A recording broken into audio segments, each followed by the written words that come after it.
salut terriens, c'est Captain Max. Cette semaine, je vais vous parler d'un comics au concept unique, complètement dingue et surtout excellent. C'est bien que j'en suis même jaloux, j'aurais voulu que cette idée vienne de moi, mais vous comprendrez pourquoi au cours de la vidéo. Tout ce que vous devez savoir, c'est que dans cette série, il y en a pour tous les goûts. Science-fiction, zombies, femmes pulpeuses, guerre contre des nazis, extraterrestres en tout genre, et j'en passe et des meilleurs. Vous n'avez donc aucune excuse pour ne pas découvrir Infinity Hate. Bang!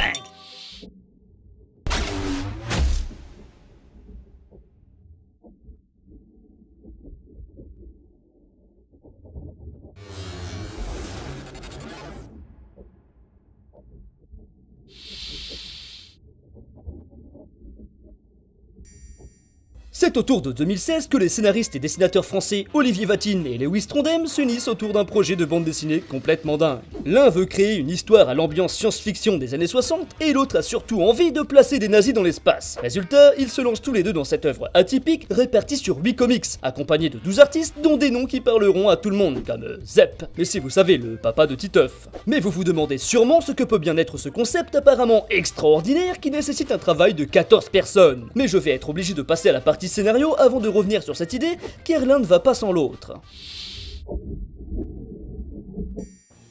Il y a bien longtemps, dans une galaxie lointaine, très lointaine, un paquebot de croisière intergalactique de classe Infinity, du nom de YSS Infinity, se dirige vers la galaxie d'Andromède, avec à son bord 880 000 passagers, de plus de 250 races différentes, dont évidemment, l'homme avec un grand H. Mais petit, tout petit. Problème pour ce dernier, le voyage est brusquement stoppé par l'apparition d'une nécropole de la taille d'un système solaire. À l'intérieur de celle-ci, vaisseaux, morceaux de planètes et de villes satellitaires, monuments, cadavres, débris, tous ayant un rapport avec la mort. Par chance, le capitaine du vaisseau est un Tonchar, une race extraterrestre pouvant explorer plusieurs futurs alternatifs, en générant des boucles temporelles de 8 heures. Par contre, il n'est capable de réaliser la procédure que 8 fois de suite, et évidemment, la Confédération Galactique lui demande d'enquêter sur le pourquoi du comment, vu que le vaisseau chargé de ce travail ne sera pas là avant 2 semaines. Du coup, le capitaine et son lieutenant Refo vont faire appel à leurs 8 meilleurs agents pour explorer l'amas pendant 8 heures afin d'en découvrir l'origine. Et si vous avez été attentif tout à l'heure, vous avez noté qu'il y avait 8 comics, donc un pour chaque reboot.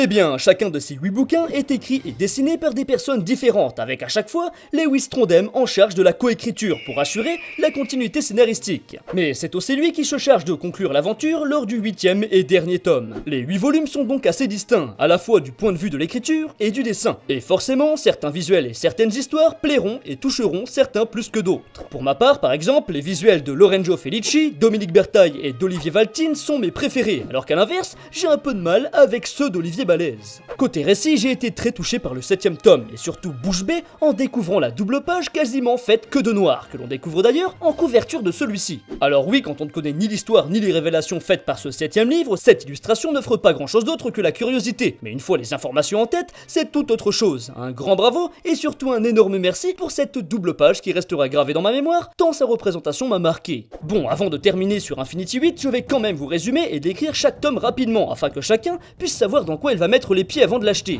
Car oui, je pense que l'on peut profiter du scénario avec seulement les tomes 1, 7 et 8, mais vous louperez pas mal de détails importants et l'aventure se terminerait prématurément. Et très rapidement, vous regretterez d'avoir sauté des chapitres. Le premier tome nous explique le contexte, évidemment, puis nous emmène ensuite aux côtés de la pulpeuse agent Yoko Keren, dans sa recherche du meilleur patrimoine génétique, de sa découverte de la nécropole, mais aussi et surtout de ses mésaventures avec les Cornaliens, espèce nécrophage. Oui, rien que ça. Deuxième tome.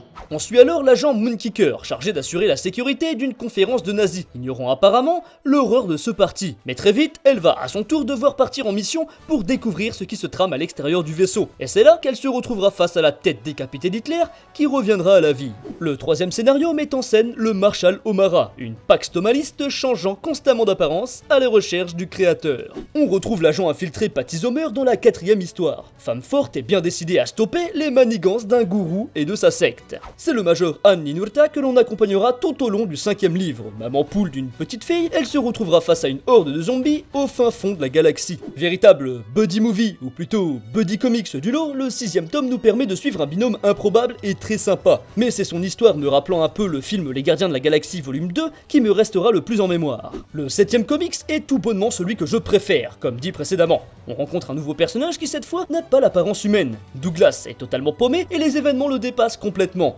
Pourtant, c'est bel et bien lui qui en découvrira le plus, une vraie petite merveille. Et évidemment, le 8ème et dernier bouquin clôture l'aventure d'une belle manière, avec action, révélation, émotion, etc.